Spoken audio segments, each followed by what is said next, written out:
r/AskReddit by Reddit and chill. What is your never meet your hero's story?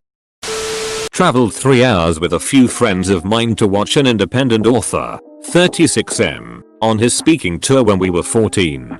He'd just released a book about his sex addiction. But his other books were just about his life and I loved him. When he found out we'd traveled so far, he started asking about how we got there and I told him my sister, 34, drove us. I tried to tell him that he inspired me and I was so happy to meet him. All he did was ask if my sister was hot. Told him she was in a long-term committed relationship and all he could say was I don't mind. Discover dude was just gross and never bought another of his books. DC. Per love? He pulls. Jake? He pools. I realized that celebrities were normal ass people when I saw Steve Buscemi drop salad in his lap in a Burger King near Bob Hope Airport. Similar. But it was Olivia Wilde at Salt Lake Airport and she was struggling to open the container her salad came in. TBH. It killed any fight scene she does for me. Like in Tron. She beat up a bar full of people but can't open her salad. Jason Sudeikis was awesome to chat with though. Not me. But my 4-year-old daughter. She loves mailmen. She insists that she really wants to be one when she grows up.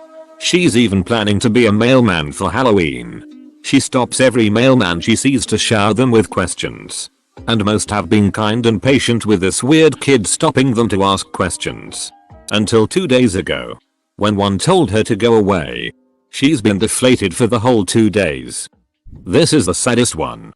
This makes me so sad. I hope she meets a nice one again soon. Tried to talk to Bill Nye at the USA Science and Engineering Festival when I was in middle school and he was a total a-hole to both me and his 2 assistants. Rolled his eyes at me. Was very snarky when I asked for an autograph and tried to tell him that he was the reason I had decided to apply to a science magnet high school. I was totally shocked and it was all I could do to hold in my tears until I turned away. Edit. It was the USA Science and Engineering Festival. Not the National Book Festival, though both are awesome. I have yet to hear one friend say a positive thing about the time they met Bill Nye. Edit. I'm getting a ton of replies both ways about this. Some of you met him and he was great. Others are telling a different story. I wonder if he's one of those people that's either in a great mood or a terrible one. With little in between. Bill Nye, I'm a ducking sellout guy. I was told that as a kid I met Ryan Reynolds on the street once with my parents and he tried talking to me and I told him to go away. He's now one of my favorite actors. Yeah, his never meet your hero. I'm sure if you met him again and told him this he would laugh really hard. Oh. This one is fun.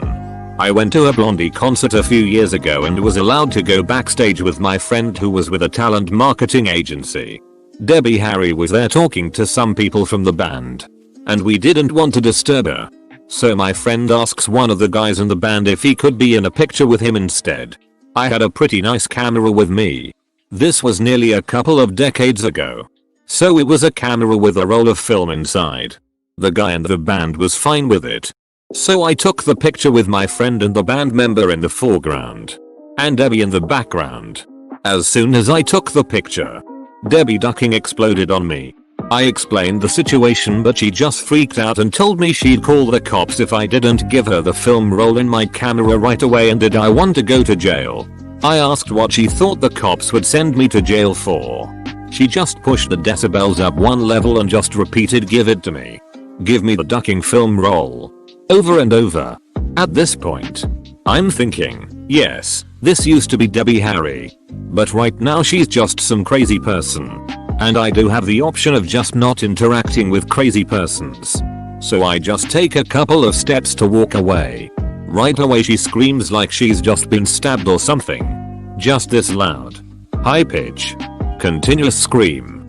These 2 enormous guys appear and she tells them to take my camera. The same way you'd imagine a queen saying off with his head. Something must have worked in the way I said this. Because a person I assume was Debbie's manager then says okay. Here's what we're gonna do. We're gonna buy the film roll from you. How much do you want for it? I say I don't know. I've got a few nice pictures on there. Maybe £100 for the trouble. Without flinching, He pulls out his wallet and I don't know. Maybe he misheard me or he's just not good with numbers. But he takes a whole wad of £50 banknotes and counts £10 notes out loud, which he gives me. This is way more than what I asked for. So I'm completely confused by now. And I just open the camera and give him the film. The end. Every time I listen to one of Blondie's songs now, I keep wondering what it was that got her to freak out like that. Or why this guy just gave me so much more for the film role. I worked at a venue that hosted her a few years ago. She is very sensitive about being photographed after performances due to her age, sweating, etc. I'm not defending her tantrum, but your comment did make me reflect. It must feel shitty to know that there are people out there who want nothing more than to capture an embarrassing photo of you meaning a celebrity. If you're in the industry long enough, you must get really paranoid, especially as a woman. That said, flying off the handle probably doesn't look too flattering on film either. My mate is a huge Batman fan and was dragged along to see Val Kilmer at one of his Q&A tours. Val proceeded to be a huge dong while my mate was trying to ask a question. I keep hearing he's awfully rude towards his fans, but now I have a first-hand account to confirm. I think he dealt with some serious mental emotional stuff and seems to have really worked to improve as a person. I know someone who used to work for him and said he was a monster. She quit. A few years later she received a several-page long, handwritten letter apologizing for his behavior and saying that he was working on his issues and had horrible guilt about how he had treated people. Just to add, he was not sexually abusing or harassing her, just being a regular asshole. Bro. That wouldn't excuse his behavior, but it has to feel better to have him acknowledge it and apologize. Did your friend ever say how it made her feel afterward? Also, here's hoping that he keeps trying to change. I went to a convention where Leonard Nimoy was a scheduled guest. Sadly, he became too ill to attend.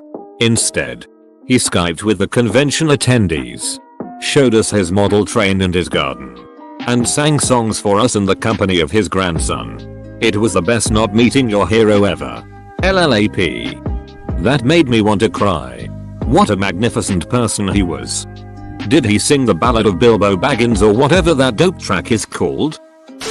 I've never met anyone that was an idol of mine that I had a bad experience with. However, my best friend growing up had his go so bad he ended what was nearly 20 years of fandom right then and there. He worked for one of the big shoe stores and had won a contest to go to the All-Star festivities for the NBA. He met a lot of current and former player and coaches and had a blast. Until he met Michael Jordan. Being a sneakerhead, my friend owned originals or re-releases of every shoe Jordan ever had up until that point. It was something like 30 shoes if you counted the different colorways. Posters, jerseys, trading cards, memorabilia of all types adorned a room at his apartment. He sees Jordan and decides to just kind of hang out until he is done talking and just get a quick meet and greet. No photo. No autograph. Just to say hey. Jordan ends his conversation and my friend steps up near him and Jordan basically asks him who the duck he is, what he wants, and acts like an a-hole. My friend just tells him that he was a big fan and it was great to finally meet him. Jordan basically says, yeah, whatever, and walks away. He got home from the trip and started selling off his collection of shoes and all things Jordan. He had heard the stories and assumed they were just overblown or didn't happen. Nope. Jordan is a coke in real life. Dude meets Bugs Bunny and thinks he's hot shit. Ducker couldn't even handle it without help from Bill Murray. Jim Lee is a really nice guy. I had seen him earlier on in the day walking into the door of his booth at the convention. I was young and starstruck, so I ran over before the door closed and quickly pleaded really is Therina Pasubwa Kilja quick sketchuated and Linyolia Buffetrala before him at the He calmly said he was sorry but he was on his way to a panel and he would be back later. I felt like a ducking idiot. And as I stood there silently, sheepishly staring up at him and nearly welling up, he said, "Is that your sketchbook?" Pointing to my hand. I nodded with my mouth agape. Then he said, "Can you leave this here with me?" My hand jutted the book toward him and as he took it he said, "Okay. What's your name? Can you come back here after 5? Then he took my book inside and off he went. Later that day I went back to the booth and knocked on the door. fully expecting to never see him or my book again. A lady opened it and I told her Jim had asked me to come back. She turned around and out popped Jim's head with my book in his hand. I don't think I've ever smiled that hard again. Dude drew a fully shaded 2-page spread in my brand new sketchbook. This was about 15 years ago and I still think about how freaking nice that was. I have no idea who that dude is, but he's now my hero. Not so much a meet my hero story, but write an essay praising someone who inspired me and would then go on to do some bad things. Story. Grade 6 I wrote an essay about Jeff Gordon. This was during my professional motorsport phase. He would eventually go on to cheat on his wife. Grade 8 I wrote an essay about Kobe Bryant. This was during my basketball phase. He went on to get charged with rape. In post-secondary, during my inspiration of the differently abled persons phase, I included a profile of Oscar Pistorius in a project on para-athletes. He went on to murder his girlfriend. I've stopped writing essays about public figures who inspire me. Who currently inspires you? So we can stay away from them. I've conveniently stopped being inspired. I worked at a train park in Scottsdale, AZ back in high school and was in the front lobby when David Spade came in with his kid. This story is pretty great because he was upset that the cashier or anyone up front wasn't treating him in a OMG David ducking Spade just walked into our establishment kind of way. He even verbatim said don't you know who I am? And just seemed super petty. I just remember standing there internally laughing my ass off. It made me question what I thought about him. Getting upset attention grabbing in a kid's train park. Bonus story. Same train park I was running the carousel one afternoon and an incognito John Heder took a ride by himself at like 3 PM. Confirmed it was him with the cashier afterwards. Still can't get over that either. Actually, the opposite. I met Gordon Ramsay one time, and he was actually extremely kind. Definitely not what TV depicts him as. I feel like he's only really an a-hole on Hell's Kitchen because those are professional chefs and he expects nothing but the best from them. Meanwhile on MasterChef he usually tries to offer constructive criticism and on MasterChef JR he's just a big goof with the kids. He is probably like that on Kitchen Nightmares because they could kill people with their food. I was 15 and at Warped Tour and met one of my favorite band members. He wasn't an a-hole or anything, but he wasn't what I thought he would be. I had built him up in my head, but he was just a normal person who was tired and sweaty from the long day. And then I kind of realized that all my heroes are just normal people. 1989 National Cherry Festival. Batman was scheduled to make an appearance at the Milk Jug Boat Regatta. I was there with my wife and 2 young kids. Batman arrives via Chris Craft and leaps onto the dock. Crowd forms around him. I push my way through to get a photo of him with my kids.